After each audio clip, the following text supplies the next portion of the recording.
right. Hope everyone's having a beautiful Sunday. I have two very special guests on the line. You guys are in for a treat. They have both struggled with Lyme disease. They have both lived selfless lives and started joining the fight, bringing awareness to those in need and suffering. That being said, without further ado, let me welcome to Unmuzzled Chat. So we have Teri and Kate on the line. How you guys doing today? Great, James. It's great to talk with you. Hi. All right. Well, let's try to pick up voices and so the listeners can determine who is who. Teri, you want to say hello? Hi, it's Teri here. All right, Kate. Hi, I'm Kate. I'm her daughter. Wow. I've been so blessed. Thank you guys so much. There's a lot I could dive into about these ladies and how they have helped me facing, with the battle I've been faced with regarding my Lyme disease. And they showed up in a very selfless way. Oh, we're going there, ladies. I'm sorry. Bear with me. But they showed up in a very selfless way and got conferenced in on a call with my own family to help share the light on my battle. And it really was a turning point for me personally, to where my family could more effectively get behind the battle I was faced with.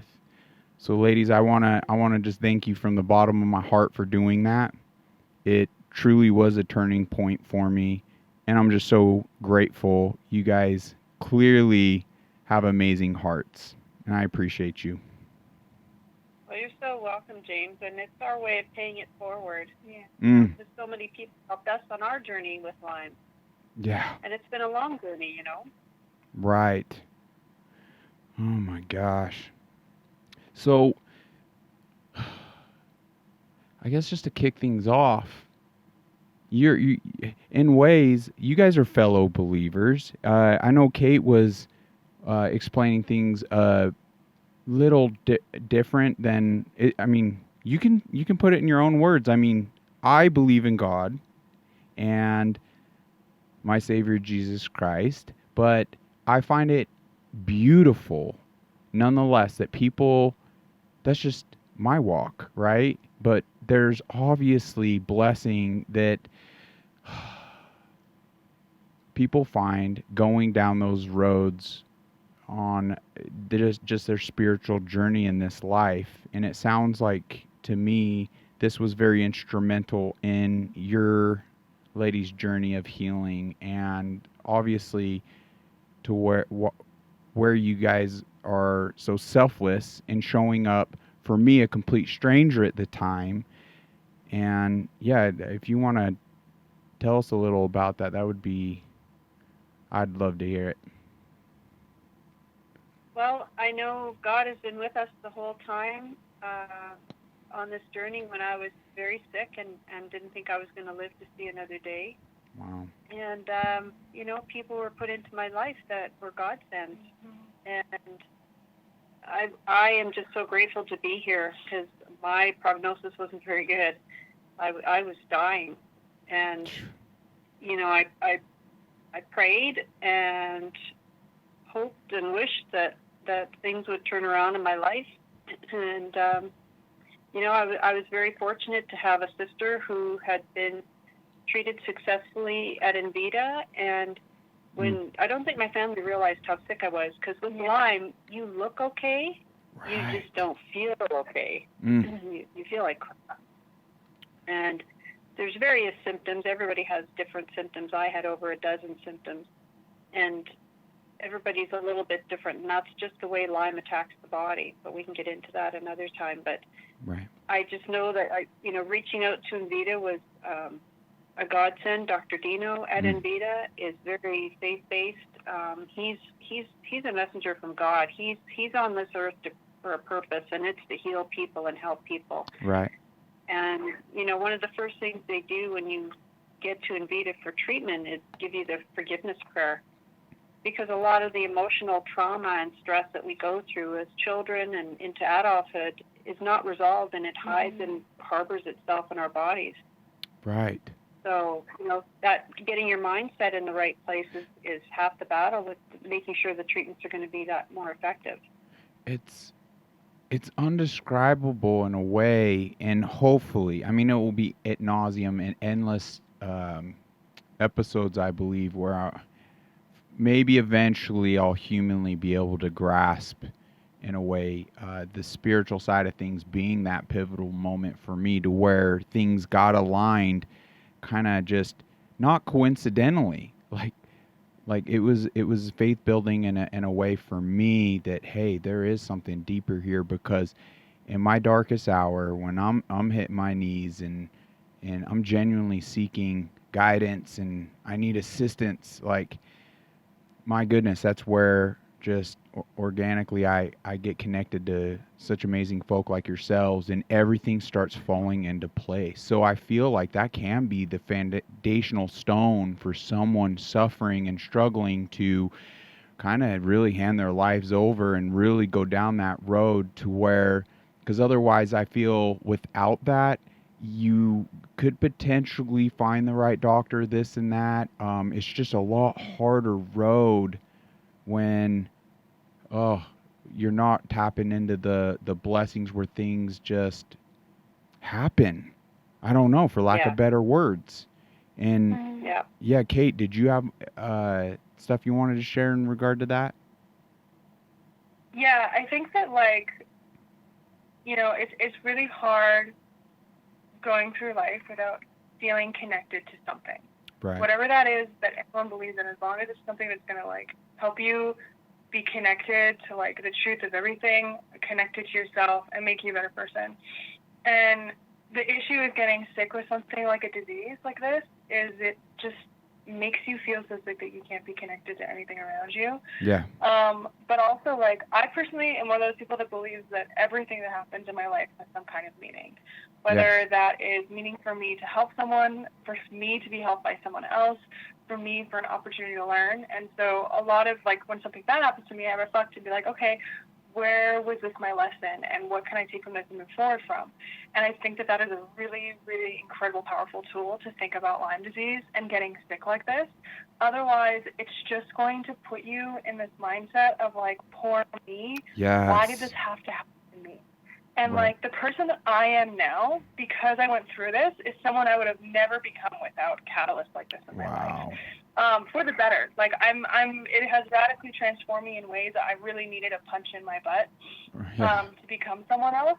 And so I look at that and I'm like, oh, that's gotta work. That's the source, everything good in this world at work, coming through me in my life, pointing me in the right direction where I can be, like, the most of service in my life to myself or to others. Wow. By myself, I mean to become a better person.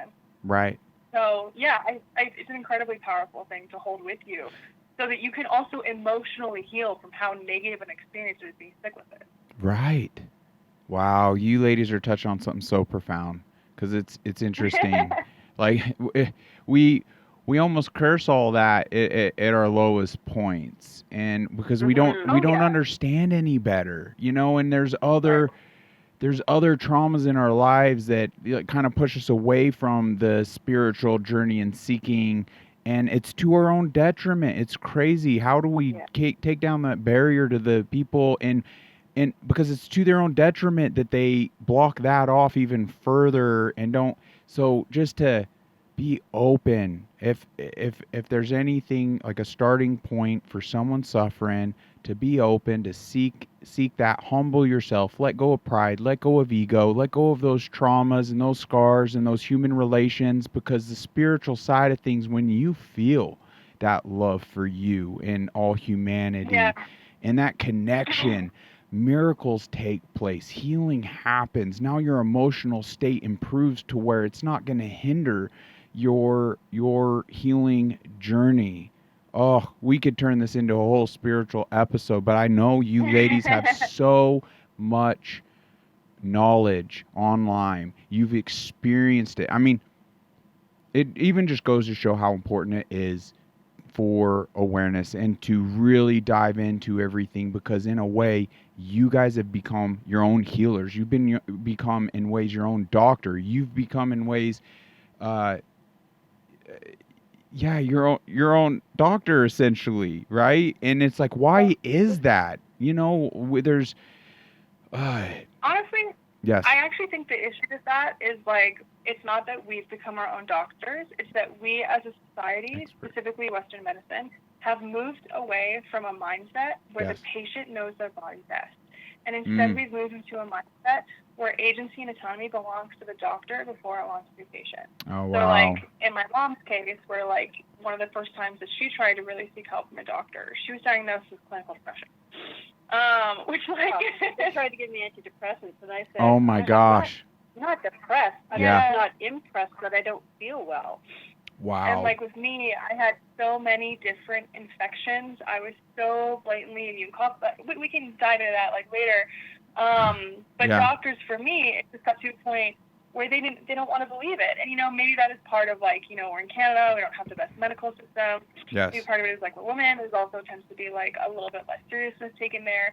But there's an epidemic for every single person, no matter what demographic they are, in Western medicine, where they are not listened to by the people that are supposed to be experts in their bodies. Right. And that's the reality is they're not, but they Wow. act as if they are. And so that's a massive issue in this. Yes.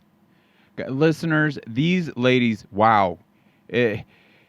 I cannot wait till they come and visit here in Arizona and we have them in person on a muzzled chat. Their personal stories, your jaws will hit the floor. These ladies were fighting tooth and nail.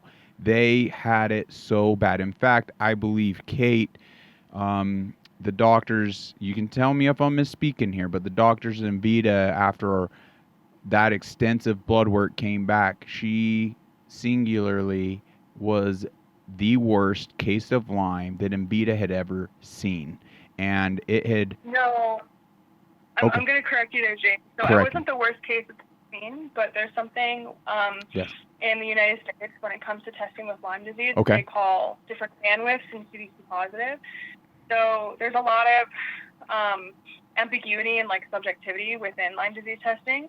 So there are other places that use a lower bandwidth in which to say that you have Lyme disease. Okay. And we can get into what that means exactly. And there's other ones that use higher. CDC positive is extremely hard to achieve. It means you have an incredibly high active infection. And so for Invita, usually only the top 5 to 10% of their patients end up becoming CDC positive. So I was in that like 5%, 10% range of some of the worst infections they've seen. Wow. So not the worst. Okay. I don't think they can find the worst. Mm-hmm. You know, yeah, that's very wise. Okay. I humbly take my place. No, that's awesome. Wow, where were we going with that before I just intruded with, I mean, because you both had your battles, and I know Teri's, oh man, I just cannot wait. I cannot wait. So obviously feel free to share any personals along the way, but we will keep their specific deep dive stories to being in person. But let's take a look. Oh, yeah, we already touched on why essentially it is that you know what you know regarding Lyme, because we do unfortunately need to become the experts to an extent, because so let's just dive into that a bit, because Western medicine has been they've not just been uneducated, like intentionally it seems, they become the actual problem to why this is the quiet epidemic. Yes. And it's often because they're taught that Lyme disease is very minuscule, mostly in people's heads, you know, and they're looking for a tick bite, and it's presenting within the first 2 weeks with a bullseye circle. Well, most of the people that have been bitten by a tick that I knew about and talked to at Invita when I was there don't even recall getting a tick bite, and the ones that did have a tick bite didn't recall the bullseye. So that only happens in a very small percentage of cases. So that's part of the misinformation that doctors aren't even aware of. Right. And then, you know, in the old days, yeah, you got a tick bite. They would call it a spider bite if they did present with the bullseye circle around it. Interesting. That's what happened to me. Yeah, I mean, Wow. they just dismiss it, and they don't give you antibiotics. Now it's known that if you have experienced a tick bite and you get presented with that bullseye or not, the doctors will now, with some persuasion, administer 2 weeks of antibiotics, oral antibiotics, which is helpful because you don't want the Lyme to get a hold of your immune system. Right. If you can treat it right away with those antibiotics, you're golden. You're good. But if the Lyme's allowed to live in your body and it buries itself in the tissue, yes. And I'm going to get a little technical here. It's a spirochete, so it's similar, in fact, to a syphilis spirochete in that it buries itself in the tissue so your immune system doesn't recognize it. But it also has a biofilm around it. And if you do not have the methods to get rid of that biofilm, it doesn't matter what you do for a treatment, it's not going to work. And that's why I interviewed so many doctors here in Canada before I went to Invita, because I was armed with a little bit of knowledge. Just half an hour speaking with Dr. Dino or the doctor that I worked with when I was at Invita. And you get educated to a point where you can ask them really basic questions and know whether or not this doctor understands Lyme to the detail or level that they need to be able to treat you successfully. And one of them is, do they know about the biofilm around the spirochete? And if so, because most won't, if they do know about it, how do they get rid of the biofilm?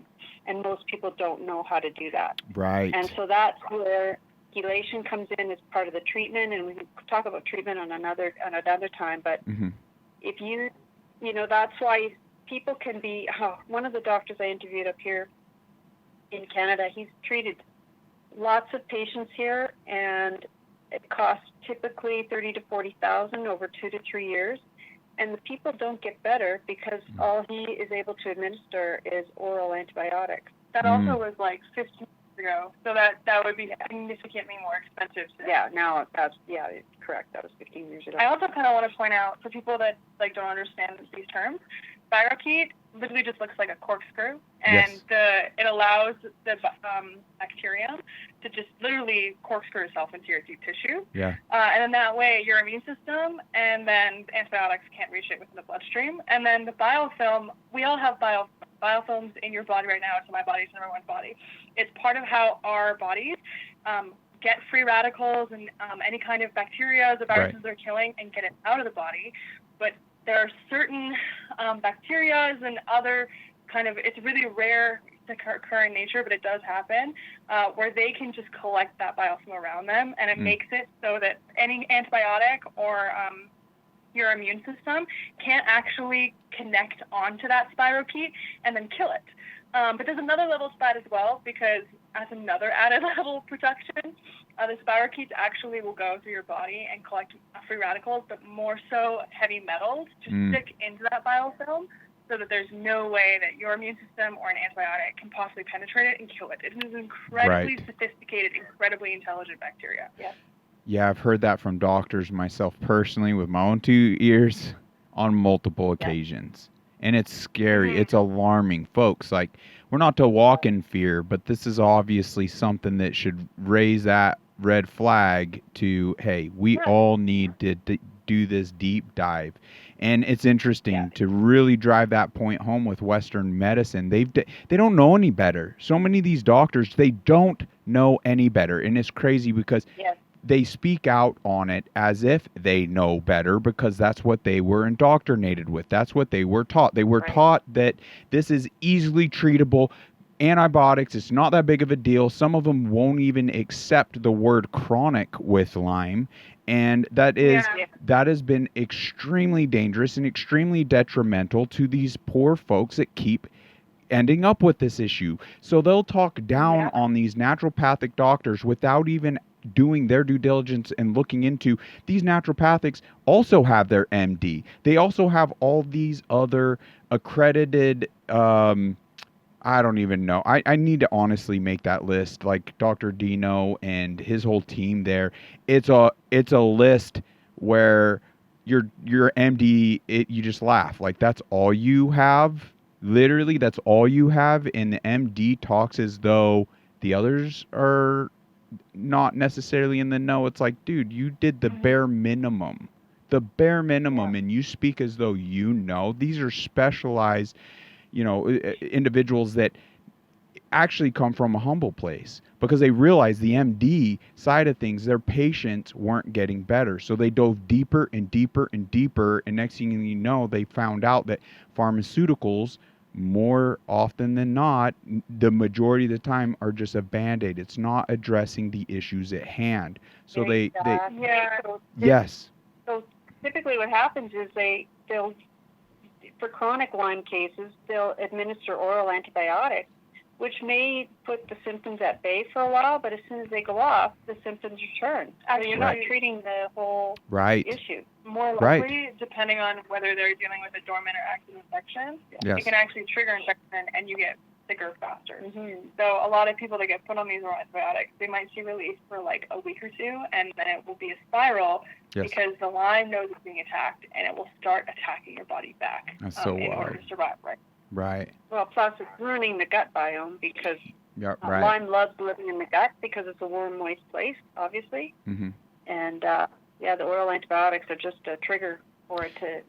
I mean, I don't understand how the doctors end up stuck at the place they do because in my chimp brain, it makes sense as to, oh, wow, you fresh bit and it's in your blood system. Antibiotics are very effective. Like they'll be basically traveling through the same highways the infection's at. Boom, and it's gone, right? Not a problem. But being a spiral key, once it gets into the tissue, it's a whole different issue, right? It's just antibiotics now are basically rendered worthless because like this spiral key has been found not just past the blood-brain barrier, but in ligament tissue, even bone marrow. Yeah, what freaking antibiotic is going to knock it out of that, Right. Yeah, it does boil my blood here a little bit because, it's just perpetuating the issue. And we've been too entrusting in these institutions. We haven't ensured to the betterment of humanity and our children even that things are operating from the educational side of things, the pharmaceutical side of things, that they're operating as designed, even from the health organizations, the CDC, I mean, just you name it. It all could be revamped or maybe most effectively taken down brick by brick and rebuilt, in a way where it is now fulfilling what's in our best interest, right? Yeah.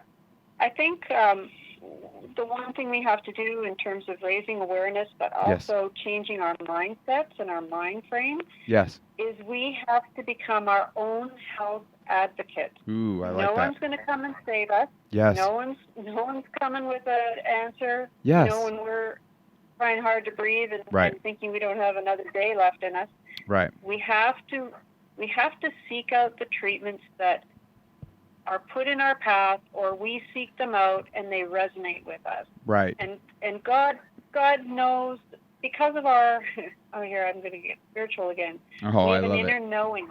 And when it resonates with that inner knowing, we know we're on the right path. Right. And when you learn information, it either resonates or it doesn't. And so that will lead you to the proper treatment and proper advice.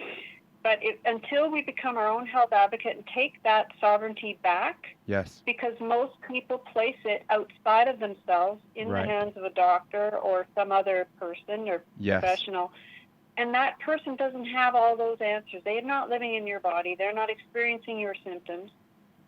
And you have to take that torch and run with it. As energy depleting as it is at times, it's life-saving. If I hadn't done that for me, I wouldn't be here. And I mean, we just have to get out of that mindset that someone else is in control other than God and take back our power to make decisions and discern for ourselves what the best outcome and treatment is for us. I love that. Well, I'm so glad you got that sorted and to still be here with us. We need more warrior women such as yourself. You're a godsend, undoubtedly. Well, yeah, it is interesting that with what you're touching on there, undoubtedly is so crucial. And with that, how do we really achieve it in a effective way? No individual can necessarily shoulder this burden upon themselves, especially going against these big schooling institutions and pharmaceutical companies and health organizations. And I mean, let's just call it for what it is. They've been infiltrated. They're about money. They're not about health anymore. So it's through this collectively, no, and through a community, through movements, through awareness, through uniting, that we can effectively ensure that better tomorrow. That and I know there's so many future points here that we're even going to touch on, but it's all encompassed right here. We must bring awareness to essentially, because like, let's just transition into the testing. The testing is an issue. I also believe they described that in such a simplistic way for me, where it was like keys or the markers to like the key. My goodness, was it in that silent epidemic? Because when they initially introduced a vaccine for Lyme, they removed two of the key markers for diagnosing Lyme. And now for Western medicine, to this day, there's only like 10 markers or less or something to get your Lyme positive diagnosis. And it takes 5 of them through Western medicine to get your Lyme positive diagnosis. Now, when they introduced the Lyme vaccine that epically supposedly failed, they removed 2 of those markers because they didn't want false positives happening, because 2 of those markers were included in that vaccine. Now, the reality of it is, I didn't get that vaccine. You didn't get that vaccine. No one really alive today has gotten that vaccine. But what they haven't done is reintroduce those 2 markers they removed from the testing. So it's defective science to this day, and as to why it's even perpetuating like the misdiagnosis, it now being the most undiagnosed disease known to man, because the testing itself is defective. Yeah. Go ahead. It's up in Canada here. We have what's called the Western blot, and they'll only do it if you had a tick bite within the last. No, that's not true. No, I've gotten 4 Western blot tests in my life, and it was only one that happened after I got a bite. And so in my case, just for reference, because there's going to be like 2 points to talk about, I was very sick as a kid, so the doctors maybe didn't think that I was born with Lyme, because I had many, many symptoms all throughout my childhood. But I was bit by something when I was 19, and they thought it was a spider bite, and that's when I started developing symptoms for Bartonella, which was one of the co-infections I had. So just trying to differentiate those 2, because I'm very convinced I had Lyme when I was younger as well. Right. But they put me through tests after that, and multiple other times, because I've done 4 total in the last decade. And they all came back negative, despite being CDC positive. Oh my gosh. Yeah, it's such a circus. It's so important. So the only reliable test that I think you can do is the IGeneX test. Right. And looking at symptoms, and that's one thing that the Invita doctors did so well, is that they hear you, they listen to you, they take down all of your symptoms, and I mean, that's how I knew my treatment was effective, because the IGeneX test came back. You had bands, so you had bands, but it wasn't a really positive, yes, 100% you've got Lyme. But it was enough with the symptoms that I started the treatment. Right. And I kept track of a journal every day of what my symptoms were, and then what the treatments were. And then it was a really great thing to do, because you're so focused on getting treatment and doing your home care and just trying to feel better, that it would take me weeks, and then I'd look back in my journal and go, oh yeah, I don't experience that anymore. Oh yeah, that's gone too. So that's how I knew the treatment was effective. Yes. And when I got back here to Calgary and had to follow up with a lot of the, I put a lot of irons in the fire before. Well, as I was trying to discover what was wrong with me for 2.5 years, I had to follow up with infectious disease doctors and things like that, and you know, they couldn't believe the difference in me, that I had 0 symptoms when I came back, but they didn't trust that it was because I had had Lyme treatment. Yeah. And that happens a lot. And the thing that's kind of misunderstood is people think that that's a really good opportunity to get scammed, but like the reality is how these doctors are doing this. And this happened with one patient who was there when I was there. If your test results are really low, like my mom's was, to the point where it's obvious that you have antibodies, but that's not entirely fully conclusive, then they go off of symptoms. And so she obviously had so many symptoms. But if there's someone who's kind of in that middle range, especially like the individual that I went to treatment with, he was really young. He was like 19 years old. And so for him, he's also 19. He's like really energetic. He's still like, he's about 45, right? So it's a different experience. But they're going to try to do like at least 1 or 2 weeks of rounds of antibiotics, maybe a little bit longer, depending on what they're comfortable with. IV delivered. Yeah, IV delivered. To see what the reaction is. Because if you have Lyme disease, those antibiotics will feel like hell. And you will start having reactions to the antibiotics. If you do not have Lyme disease, and you know, antibiotics are very wide range, they do affect other things, but especially the ones that Vita uses are really, really specific to the specific Lyme that you have as well. You'll see a reaction. And so for him, he was there for a month and he didn't end up having any reactions. And so it was like, hey, this isn't working. We can't in good faith tell you to continue doing this treatment. Right. And so you know, maybe he doesn't have Lyme disease, and you know, maybe he does, and he's just so young and that he was able to withstand the reactions. Who knows? But like that also is part of it. These people are not here to not help you or scam you or take advantage of you. Right. Wow. Teri's testimonial there, like you or even share on the whole journaling, resonated with me so profoundly, because like there I was journaling beforehand and then amongst the treatment, and we're just so human that we're going through the motions, and obviously had the Herx reaction that, you know, like, which is a good indicator is to, oh, things are working even though they've gotten worse. But with the journaling, like, because now outside of it, it's all fog. It's such a fog, and I'm so human, and it's so hard to even articulate and grasp and walk through. And then I go through the journal, and it just brings so much enlightenment and clarity, and holy smokes, like, guys, like, you don't even realize how sick you are till you're kind of breathing again or reborn. That's, for lack of better words, I truly feel as though I'm being reborn for the first time in my life. Wonderful. It's insane. See, that's hope. That's hope right there. Is you realize that it was the disease and not you. Oh my goodness. Yeah. Well, to the beginning where you touch on, guys, we look good on the undoubtedly God. Undoubtedly. Number one, God. Secondly, I truly feel like fitness has kept me, like, you take that one out, I'm pretty much gone. I mean, there's a lot of things you take out. You could potentially take out even family, even though you know, that posed its challenges. I mean, who's just to say, right? But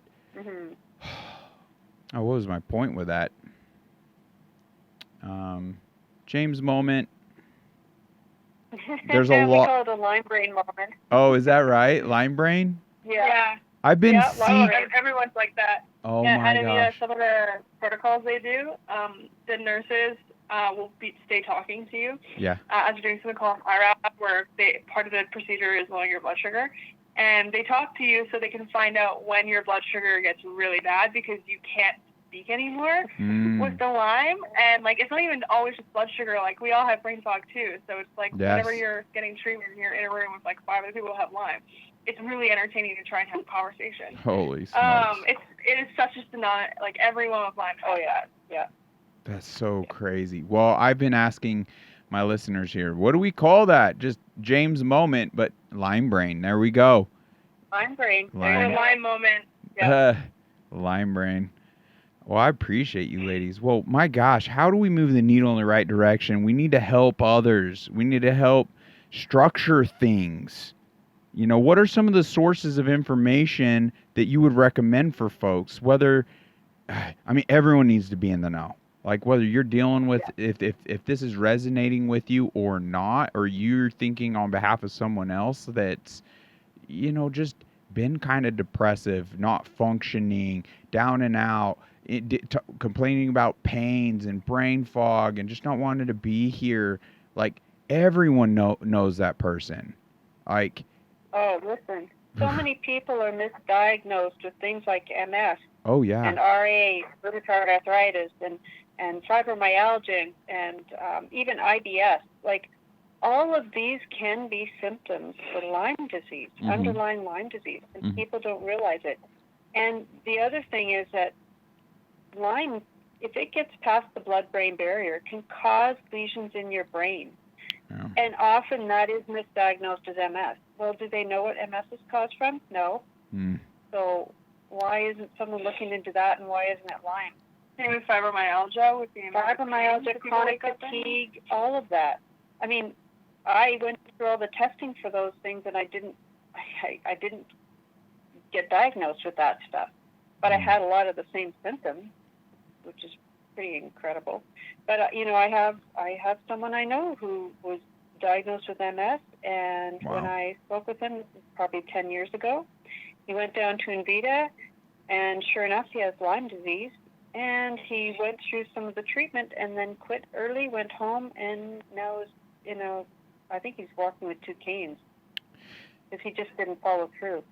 Wow. Yeah. Unfortunate. It is important to note, too, that the only reason why we keep talking about Invita is because that has been, like, our main interactions with learning about this. Right. It's a success story with so many people that get cured there. But they started doing Lyme and focusing on Lyme because they were treating cancer very early on, like very, very bad, late stage. Everyone told to go home and die cancer, and they were kind of the last hope place. And so they were successfully treating really, really terrible cancers without chemotherapy and radiation in the early days. Now they use really targeted chemotherapy, which is really cool stuff, but it costs you for no time. Anyway, so some of these patients ended up coming back with progressing cancer. And one of the number one reasons for cancer coming back is because of the use of chemotherapy and radiation. Anyway, damage it does for the body and toxicity. And then Dino at the time was researching the connection between Lyme disease and cancer, and he found that every single patient that came back with cancer that had come back that they'd treated before ended up having Lyme disease. Yeah. And so that's why they started studying this. It's because there was a massive overlap between very aggressive cancers and people with Lyme disease. And also, 9 out of 10 of their breast cancer patients had Lyme as the underlying cause. Yeah, that's a wild stat. Yeah. I mean, it truly does go without saying as to why. I mean, because we've known how big Lyme, an issue Lyme was, and then how, oh, wow, is it coincidental or is it intentional as to how they played with the markers and just everything like this. Yeah, this very well. I mean, these studies across the board yesterday need to be taking place. Yeah. That would be fairly easy to do for cancer clinics around the globe, essentially, to start accumulating that data. We need to do those calls to action. We need to challenge these institutions to do this. And obviously, the more we can be organized and moving the needle forward on this, then obviously, okay, we're not necessarily a target because Big Pharma can't really come after all of us per se, but but to get that level of organization and move that needle in the right direction. I mean, it just on the cancer side of things, like it is, to me, undeniably a road that we must go down as a society, period. And it is obviously going to have an astronomical blessing to everything else, such as MS, arthritis, those other 300 illnesses that have been attributed directly correlating to Lyme, all under immune-related issues. Like, this would be huge because it's getting to the root of the actual issue. And it's very alarming. Oh, why isn't it? Well, why? It kind of goes without saying is people do their research. And I've touched on these things already on this platform, so it would be great to hear from your side. Where does this come from? Is this natural? Is it man created? Hit it, ladies. Let's hear it. Yeah, well, I did a lot of research back in the day when I was getting treatment because there's nothing else to do while you're sitting there for 5 or 6 hours a day. And, it does seem that it is something that came from a lab in Plum Island. I don't know that it's ever going to be completely revealed or discovered, but there's certainly a lot of coincidence that happen. And, if that's the case, then hopefully someone will be held responsible someday. But in the meantime, I just think, awareness of what the disease actually is, what the underlying symptoms are, so that people can get proper testing and diagnosis. Once you have that diagnosis, then you really need to get into the battle of treatment and home therapies and what you can do.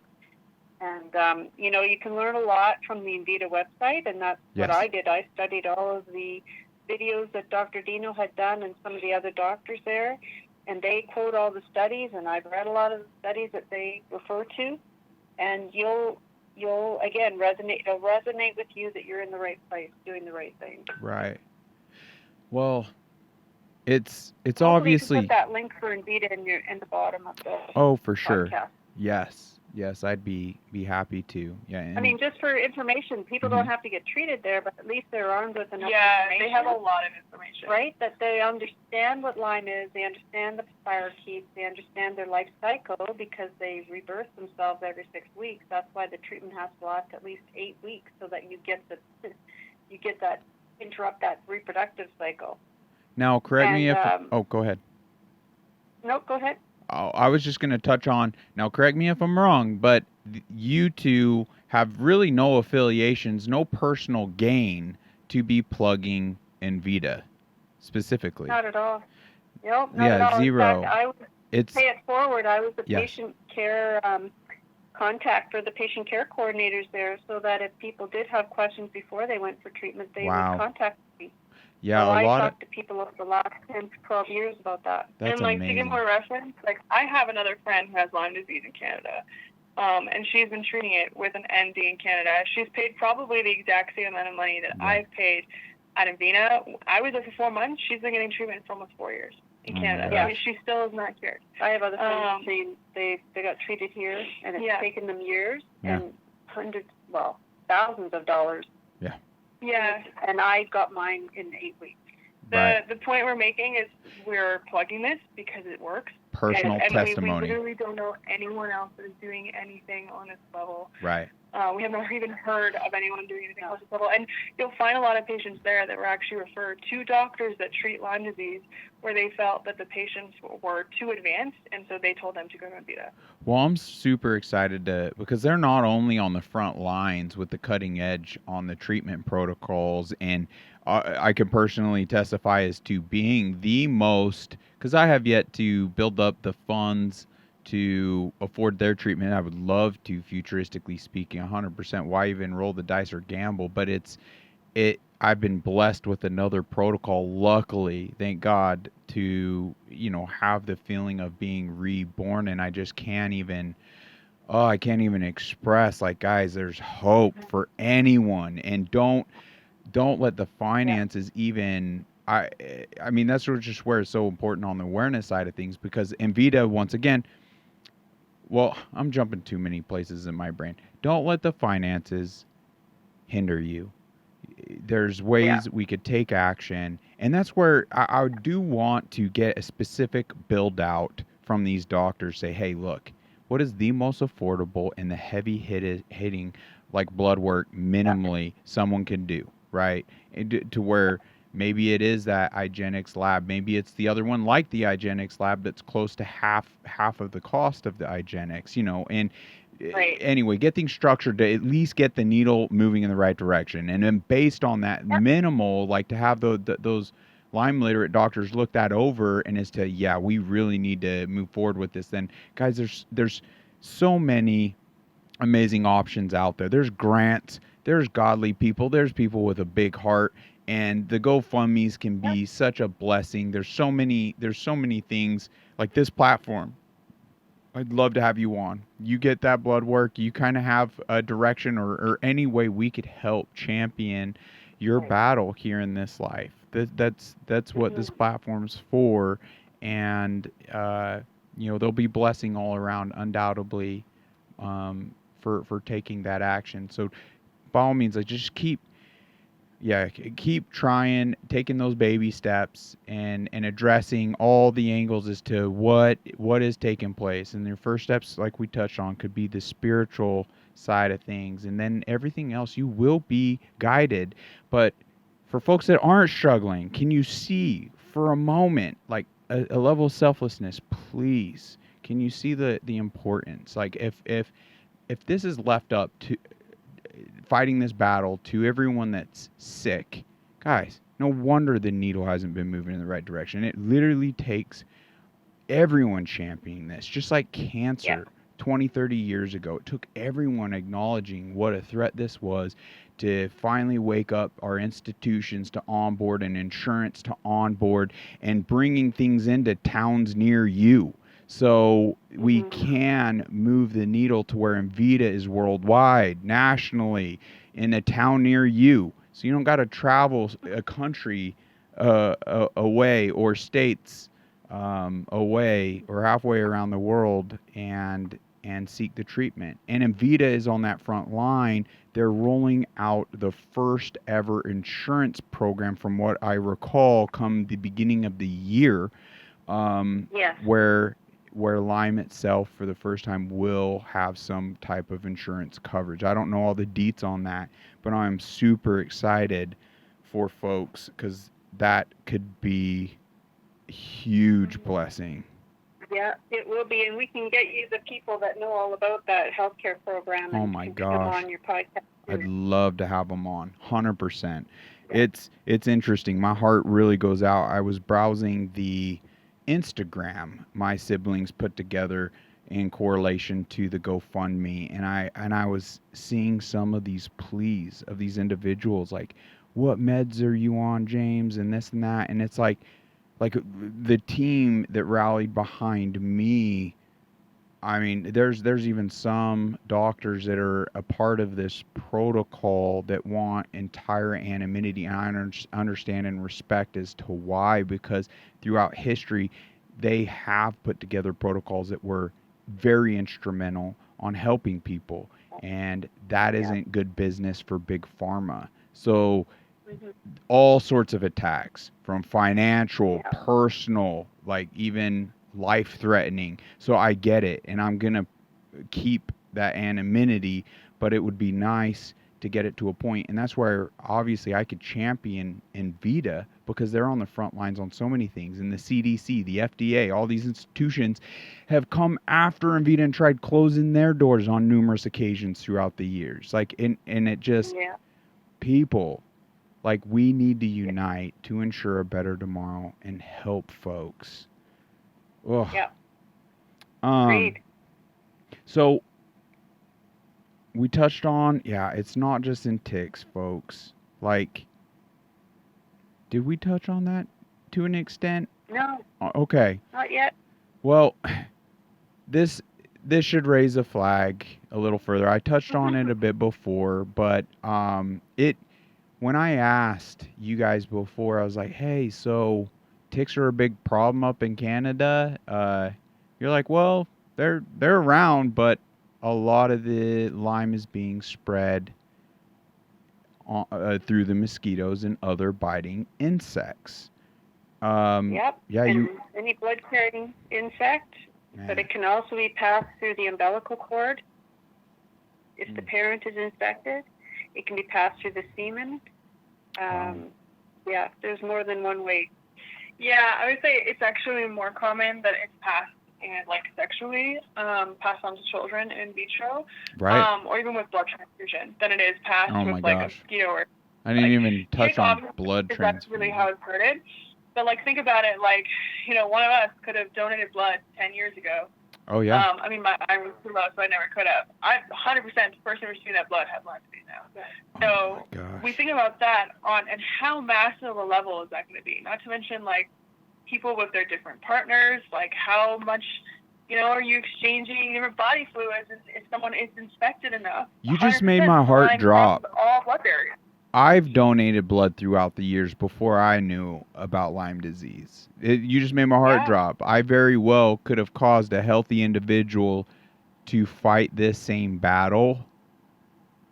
Oh my gosh, by donating blood, I was under the guise Yeah. of doing a good thing and helping someone, and oh Course, my yeah, you don't have gosh. intention. You just I mean, don't know. this is one of the reasons why I think Lyme is such a taboo topic, is because aside from the implications of criminality and corruption, like even if that doesn't exist, which I'm not saying it does, I do believe it exists, but this is so widespread on a level that would have to change every single thing in our medical system. They literally do not have the ability to redo the entire blood donation system and test people for Lyme and figure that out. Well, because they don't have proper screening. Yeah, but even the testing is so expensive. Oh, we could. We very well so could. They just, yeah, they obviously don't because they don't want to go there. I mean, my goodness. Yeah. Like, it's become, yeah, it's just corrupted. Man. But, wow. Sorry, you were touching on some really profound things. Wow. Well, we can always expand on them another day. Yes. So, all right, we touched on mosquitoes, and obviously that naturally just touched on why do you feel this hasn't been a part of Western medicine, like, and taught to our doctors? I mean, do we even need, like, we pretty much covered that, and it goes without saying. And once people, just more people need to do their due diligence. Like, to me, it's black and white. It's not even debatable as to whether or not this was natural or man created. Like, the book Bitten alone goes over so much in-depth factual data, and from the mad scientist himself that was a part of creating and diagnosing the first isolating the first actual outbreak of Lyme disease out in the wild right there in Lyme, Connecticut, where the name is deprived from. Right. William Burdort. I can't even properly pronounce the gentleman's name, but yeah, it's so we just need people not to take our word for it, right? Just to like raise that eyebrow, like this is worth everyone. Everyone needs to go down. Like it's just so interesting though. We've become such a self-serving like society, and in individuals it's fed into where it's just like like because me personally, why is it in this day and age in this society I myself, so I can't speak out on it with pointing the finger, because that would be hypocritical, because I didn't know. I just knew the bare minimum about Lyme, that doesn't that just suck and you potentially have it for life? Doesn't it come from a tick? That's about it. That's all I knew. Like, why is that? Why is it I personally had to be like on death's door and afflicted, and for me to care, right? And it's so, I mean, I'll just say it. One of the doctors said, even right here in Arizona, more than likely 1 out of 10. 1 out of 10. Next time you're eating at a restaurant, next time you're in a park, next time you're anything, look around you right now, listener. If you're in the gym, 1 in 10 right here in Arizona more than likely have Lyme. Because if you think about it, it's been suppressed for so long, like these women are touching on, through the blood transfusions, through just generational reproduction, and families, and it goes dormant. I had it for over 30 years. You, as you're working out in the gym, may in fact have it and not even know. You obviously are being blessed because it's not obviously chronic for you. However, if you have any level of pain throughout the body, brain fog, anything like that could be a co-infection that is yes. Any sudden, like any trauma, like a car accident, or in my case, I had could trigger it. That can heal, and then strep throat. Yes. Anything like that can trigger your immune system to, well, it's already struggling, but it can cause your whole immune system to start collapsing, and that's when the Lyme takes over.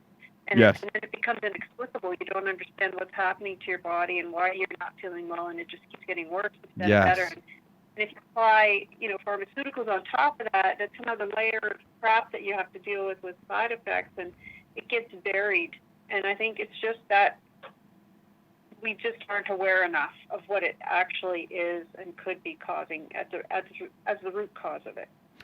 Now, Teri Kate, I would love for you guys to challenge these listeners, because it's like, how do we as citizens help with the diagnosing? How do we help with the testing? How do we help with the treatments? How do we help move the needle in the right direction to where we're not freaking dogs chasing our tail, not actually moving? Because at the point we only focus at the point we're afflicted and it's chronic, that's a dog chasing its tail. And that's an issue. And that's why this is the silent epidemic. We need to move. Yeah. So what's your call to action for these listeners?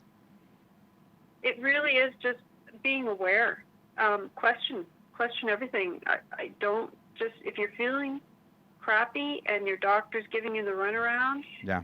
find the right person to talk to, whether it's somebody at Invita or Right. a naturopathic doctor who is understanding of Lyme disease and can have the tools to assist you. It's doing that due diligence in your homework and researching. Right. Read all you can about Lyme. I think too, listen to your body and know that health does not work in this realm of give it time and it goes away. That used to work in a world where our food was incredibly highly nutritious and we were almost overeating the amount of nutrition we needed. Right. It worked when we were all moving. It worked when we didn't have large amounts of stress in our life. And the reality is most of the people on this planet, we all come from different families that have experienced really terrible things across the last 100, 200, 300 years, however far you want to go back. Right. And so a lot of us also have trauma markers, which just can cause more issues with illness and nervous system circulation. Yes. So what I'm saying is there's not a person on this planet that is probably born in a capacity where they can handle the modern world Immune. with 100% your body is where it needs to be good to go. Right. You have to do so much in your life to build to make that happen. Right. So this idea of time will make it go away does not work.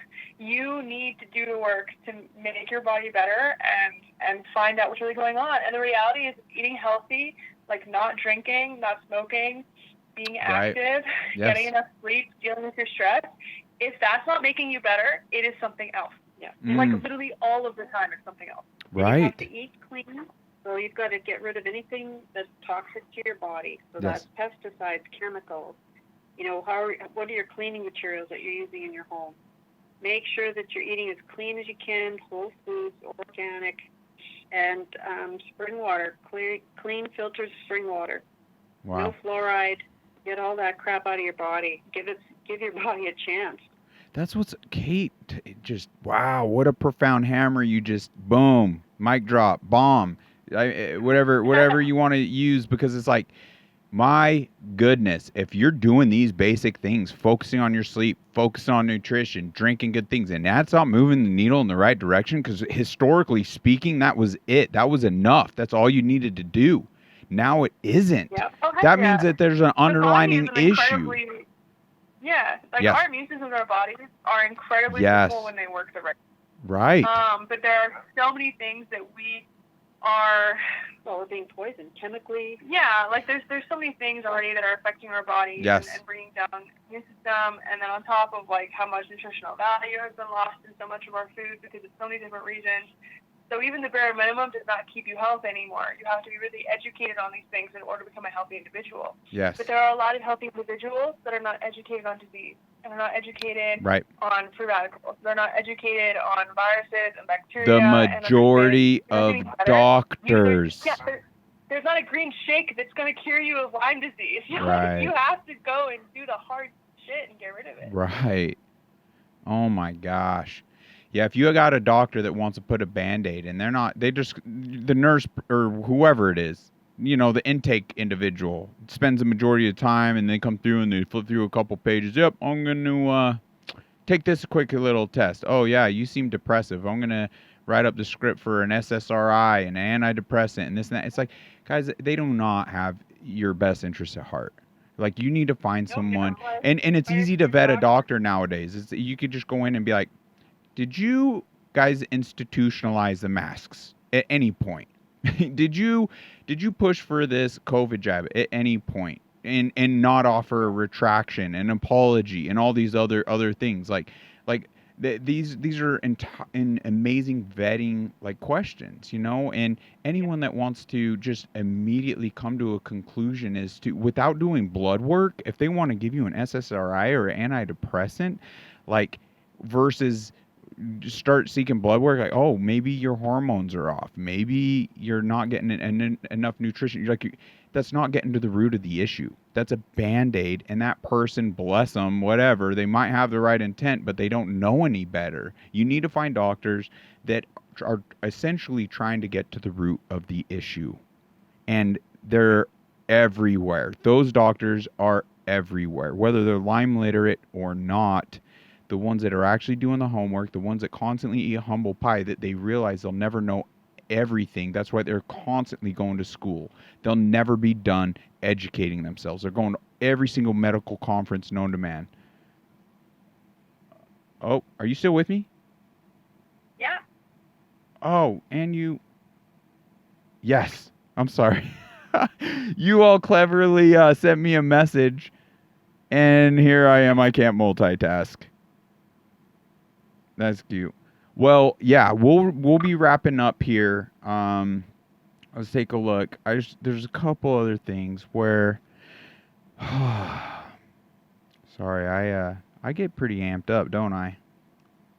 It's all good. It's so easy. Right. Passion coming up.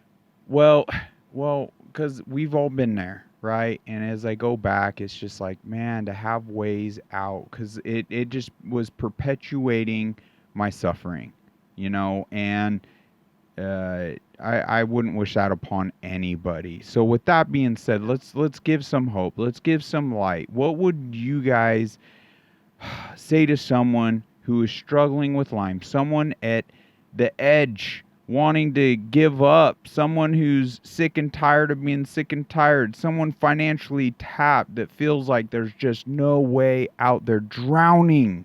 What would you say to those individuals? What helped you get through? Never give up hope. You know, there's always a way.